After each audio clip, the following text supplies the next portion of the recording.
Imagine you are the CEO of Boeing in the 1930s, a company that builds small mail planes, a company that pulls most of its revenue from commercial flights and airmail contracts. Business is simple, limited, predictable, and you have no idea that one day you will be asked to build a machine to change the course of history, something that would carry a weapon that killed over 200,000 people and bring World War II to an end. But right now, none of that exists. Right now, you are just trying to survive. Aviation is still young, uncertain, fragile. Planes are small. Range is limited. Technology is evolving, but slowly. And then, the world begins to change. Tensions rise. Nations prepare. War feels closer. Governments start looking at the sky, not as a pathway for travel, but as a weapon. And suddenly, the question changes, not how do we carry people, but how do we carry power? This is where everything shifts. The military approaches companies like Boeing. They do not want small planes anymore. They want something bigger, stronger, a bomber, a machine that can fly far, carry heavy loads, and survive in hostile skies. At first, it sounds impossible, because nothing like this truly exists yet. But Boeing takes the risk. They begin working on something new, something ambitious. But this was not just an engineering challenge, it was a financial one too. Because building something that does not exist yet requires spending money without knowing if it will ever come back.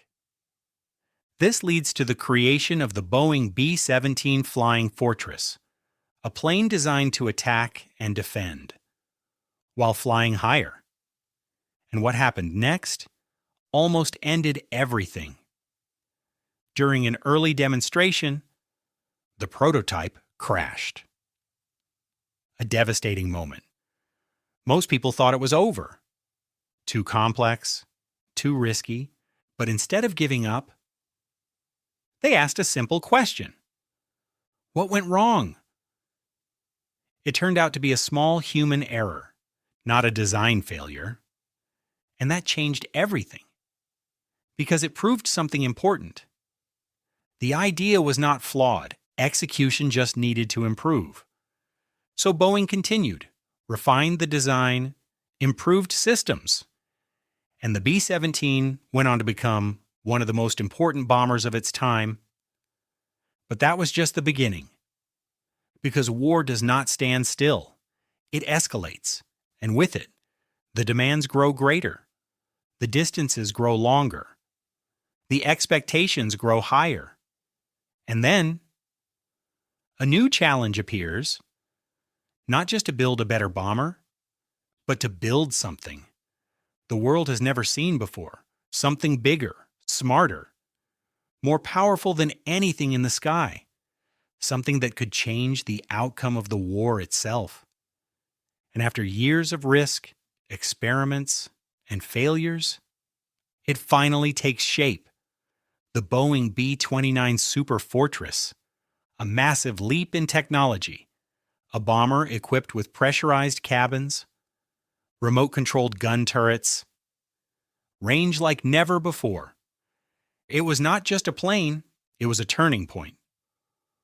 Because this was the aircraft chosen for a mission the world had never seen before.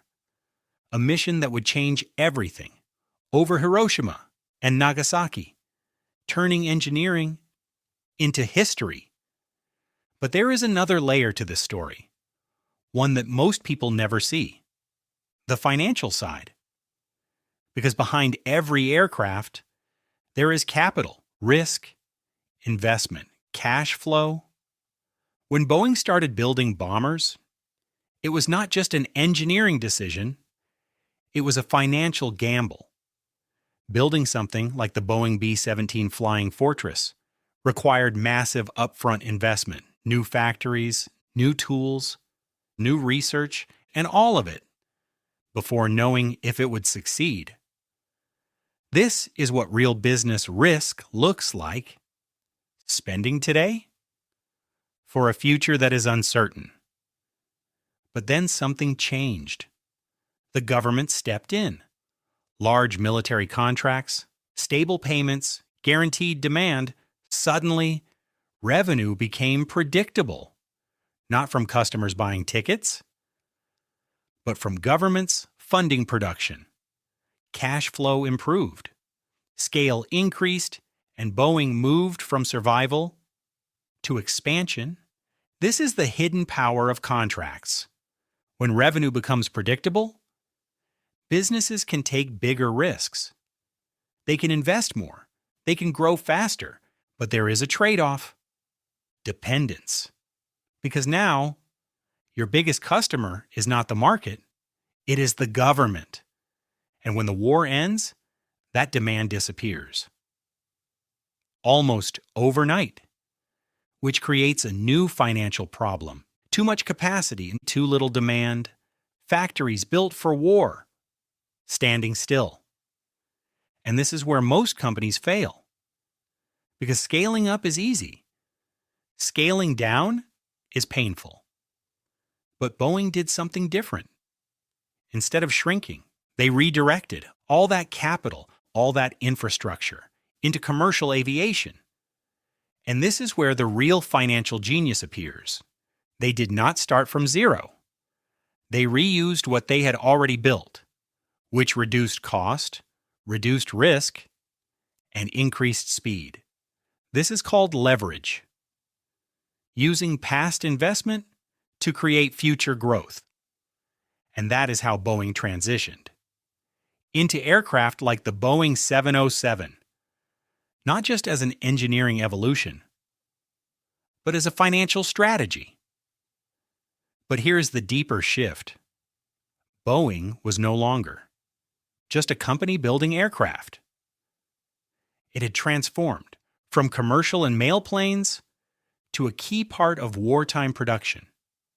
Revenue changed. Airmail contracts faded in importance. Military contracts took over, factories expanded, and production scaled. Everything accelerated because when the world changes, businesses must change with it. And Boeing did, completely. But then, war ends. And with it, the demand for bombers begins to fade. Now imagine the situation again. Massive factories, advanced technology, highly skilled workers. But the primary demand is gone. So once again, a decision must be made. Do you shrink or do you adapt? Because the world is changing again. This time, towards peace, towards connection, towards global travel. And Boeing sees something. All that knowledge, all that scale, all that innovation built for war can now be used for something else, something bigger, commercial aviation. But not the old version, not small planes. Something new, something larger, faster, more efficient, capable of connecting the world. And this leads to aircraft like the Boeing 707, a turning point from propellers to jets, from limited travel to global networks, from slow growth to rapid expansion. And once again, Boeing transforms from war machines to passenger planes, from destruction to connection. And this is the pattern most people miss. The company you see today is not built on one identity. It is built on adaptation, on responding to the world as it changes. In the 1930s, it was small, uncertain. During war, it became powerful, critical. After war, it became global, transformational. And at every stage, the future was unclear. There were no guarantees. Only decisions, risky ones. Because at no point did Boeing know what was coming next. But they adapted anyway. And that is the real story here. Not just about planes, but about change. Because the biggest shifts in life do not come with warnings. They arrive quietly, and then suddenly, everything is different. So the question is not whether change will come, it always does. The real question is, will you recognize it in time? Will you adapt? Or will you stay the same while the world moves forward? Because history does not reward comfort. It rewards those who move with it, and sometimes the decisions you make, when everything feels small, end up shaping the entire future. Thanks for watching. If you found this interesting, consider subscribing for more stories that make complex ideas simple.